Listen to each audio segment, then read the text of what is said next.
안녕하세요. 오늘은 여러분께서 보내주신 자료들을 보면서요. 이 전환학습이라는 것에 대해 좀 이야기 나눠볼까 해요.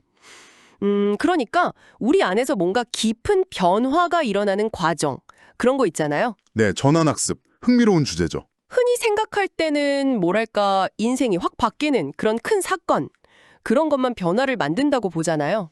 네, 보통 그렇게들 생각하시죠. 근데 자료들을 쭉 보니까 오히려 그냥 평범한 일상 경험들이 이렇게 차곡차곡 쌓여서 서서히 생각의 틀 자체가 바뀌는 경우가 훨씬 많다고 하네요. 맞아요. 그게 참 흥미로운 지점이에요.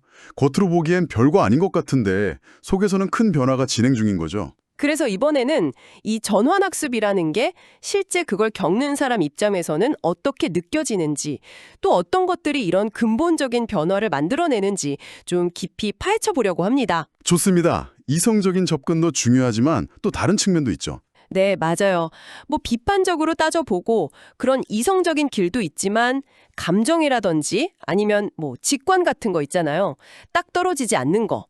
이런 초합리적인 경험이 큰 역할을 한다고 하니 정말 궁금해지더라고요. 네, 함께 살펴보시죠. 우선 자료에 보면 변화의 시작은 되게 혼란스러운 순간. 이게 아닌데? 하는 그런 느낌에서 온다고 하더라고요. 네, 혼란스러운 딜레마라고 하죠. 예를 들어 그 신라 관리자 이야기 있잖아요. 스스로는 되게 유능하다고 믿었는데 직원들한테서 갑자기 부정적인 피드백을 딱 받은 거예요. 엄청 충격이었겠죠. 그렇죠. 자기 자신에 대한 생각, 그 믿음 자체가 흔들리는 경험이니까요. 바로 그 지점. 그게 중요한 것 같아요. 당연하다고 믿었던 어떤 생각이나 가정에 하고 균열이 생기는 거. 네, 맞습니다.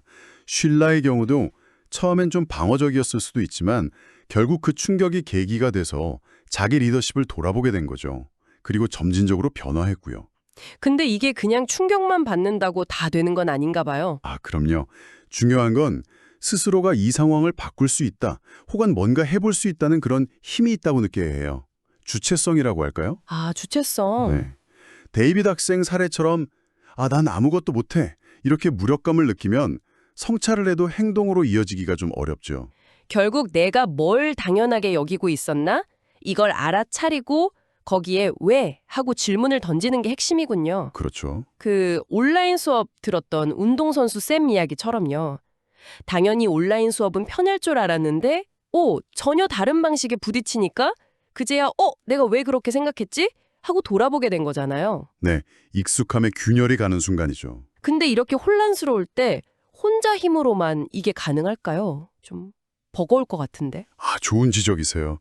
사실 혼자서는 매우 어렵습니다. 그래서 대화, 그리고 지지, 이게 정말 결정적인 역할을 해요. 대화와 지지요? 네, 다른 사람들이랑 이야기하면서 내 관점을 좀 객관적으로 보게 되잖아요.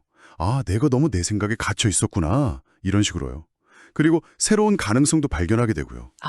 엔젤라나 로이스 사례처럼 좀 안전하다고 느끼는 관계 속에서 내 혼란이나 두려움을 솔직하게 터놓고 이야기하는 경험 자체가 큰 힘이 되거든요. 그 과정에서 겪는 불안감도 좀 다독여지고 자존감도 지킬 수 있고요. 그렇군요. 이성적인 성찰과 함께 주변의 지지가 정말 중요하네요. 네, 필수적입니다. 근데 아까 잠깐 이야기 나왔지만 변화가 꼭 이렇게 논리적으로만 오는 건 아니라고 하잖아요. 맞아요. 또 다른 길이 있죠. 네. 때로는 설명하기 어려운 감정, 직감, 상상력 같은 것들 이런 게 우리를 확 바꿔놓기도 한다고요. 이걸 초합리적이라고 하던데 쉽게 말해 이성을 좀 넘어선 경험 이런 걸까요? 네, 그렇게 이해하시면 될 것 같아요.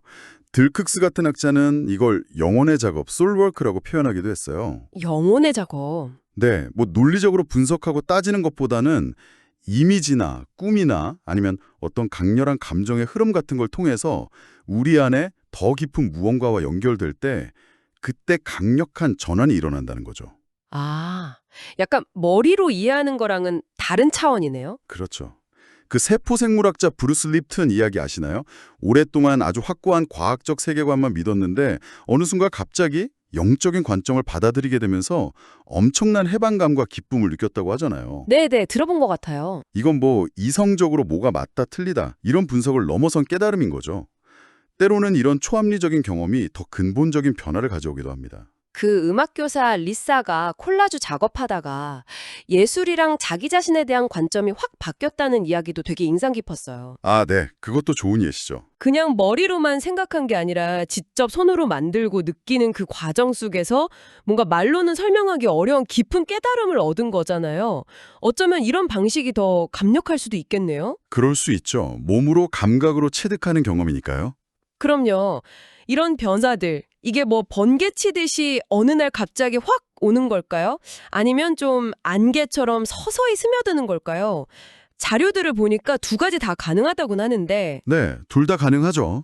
그런데 실제로는 점진적인 변화가 훨씬 더 흔하다고 해요. 아, 그래요? 네, 예를 들어 소설 축복의 주인공 스킵처럼요.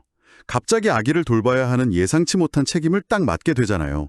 처음엔 당황하고 힘들어하지만 자기도 모르는 사이에 서서히 삶을 보는 관점, 자신을 보는 관점이 바뀌어가는 거죠. 자신도 모르는 사이예요. 네, 어떤 극적인 사건이 계기가 될 수는 있어요. 하지만 그 의미를 받아들이고 내면화하고 또 내 관점을 진짜 바꾸는 데는 시간이 걸리는 경우가 많죠. 하긴 그렇겠네요. 혹은 뭐 케이크나 테난스 같은 학자들이 말하는 것처럼 그냥 우리가 나이 들어가면서 삶의 경험이 쌓이면서 자연스럽게 세상을 보는 눈이 좀 더 복잡해지고 성숙해지는 과정 자체가 전환일 수도 있고요. 아, 발달 과정 속에서의 변화? 그렇죠. 예전에는 그냥 흑백으로만 딱 보이던 세상이 아, 이게 이렇게 다양한 색깔이 있구나, 이렇게 복잡하구나 하고 이해하게 되는 과정, 그거 자체가 전환인 셈이죠. 듣고 보니 그렇네요. 중요한 건 변화는 정말 다양한 방식으로 일어나고 또 재밌는 건 그 변화가 다 끝나고 나서야 내가 언제 이렇게 변했지? 하고 뒤늦게 알아차리는 경우가 많다는 거예요. 좀 조용히 찾아올 때가 많은 거죠. 와, 정말 오늘 이야기 흥미롭네요. 정리를 좀 해보면 우리 안에 깊은 변화, 이 전환학습이라는 게 익숙한 생각에 왜?